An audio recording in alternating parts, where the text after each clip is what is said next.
Condos might look similar online, but the experience, costs, and in-person feel looks completely different. So today I'm breaking down Nashville versus Austin condos using just 3 things that actually matter in 2026, so you can figure out which city makes most sense for you. Quick question before we dive in, what matters most to you right now? Is it affordability, lifestyle, or long-term value? Drop it in the comments below and keep it in mind while we compare the 2 different cities. Factor number 1 we're gonna be comparing is condo prices and monthly costs. At around $1.5 million in Nashville, here's what that typically buys you. You're looking at anywhere between 1,300 square feet to 1,700 square feet units, 2 bedrooms, 2 bathrooms, and floor-to-ceiling glass in most units you come across. You're gonna have your premium packages and upscale appliances like Sub-Zero, Wolf, and Gaggenau appliances compared to different buildings. You're gonna have strong walkability to downtown Nashville, Broadway, Midtown, the Gulch, and the new Nashville Yards neighborhood. Example buildings you're going to find at this price point is the 505 Tower, Broadwest, Four Seasons Residences, and the Emery.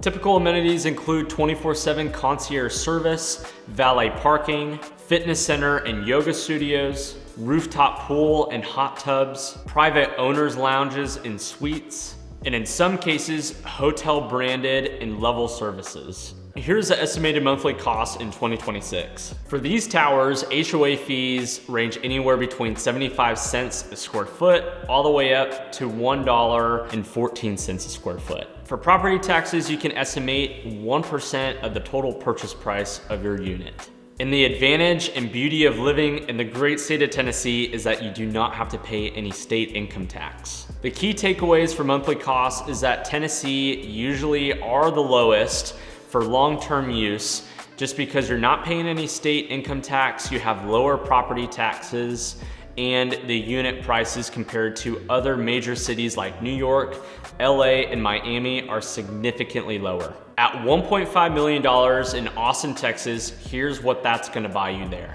Anywhere between 1,200 to 1,500 square foot units, 2 bedroom, 2 bath units, along with modern finishes, skyline views of Austin, and Lady Bird Lake views. Example buildings at this price point is the Independent, the Estonian, and 6 in Guadalupe. Amenities typically include 24/7 concierge services, rooftop infinity pool, co-working lounges, fitness centers, and dog spots, plus resident social spaces. Here's what the estimated monthly costs are in 2026. HOA fees range anywhere between 80 cents a square foot all the way to $1.20 a square foot. For property taxes, you can estimate 2% of your purchase price, so 2 times the amount of what Nashville property taxes are. The great state of Texas also has no state income tax, as well as Tennessee. The key takeaways here is that Austin's property taxes are double what Nashville's are. Over a 10-year holding period, that impacts your net return and your overall ownership costs. By the way, if you don't know who I am, my name is Sam Gray, and I'm a realtor here in Nashville, Tennessee. I help people relocate, invest, and find the right high-rise condo tower that's best gonna fit their needs and what they're looking for.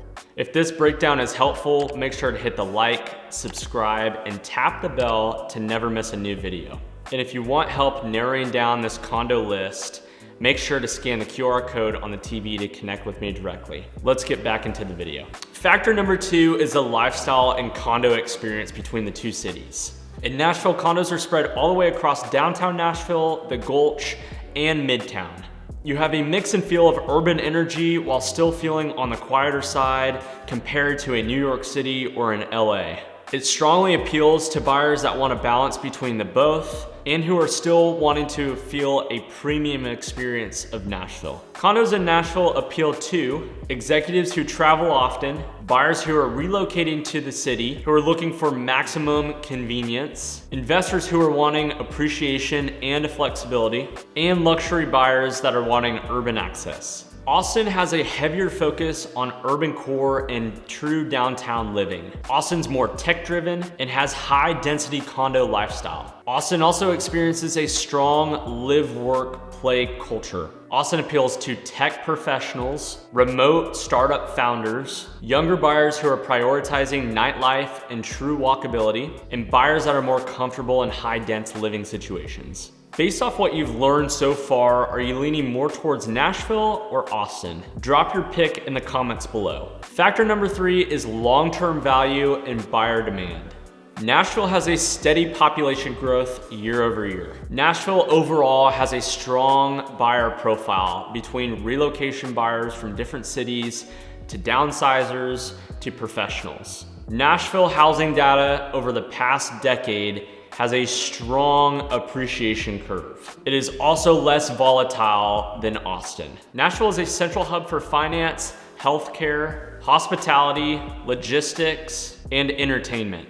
Nashville has major long-term incentive for infrastructure, just like the East Bank, new Nissan Stadium, and the urban core expansion in all different micro pockets here.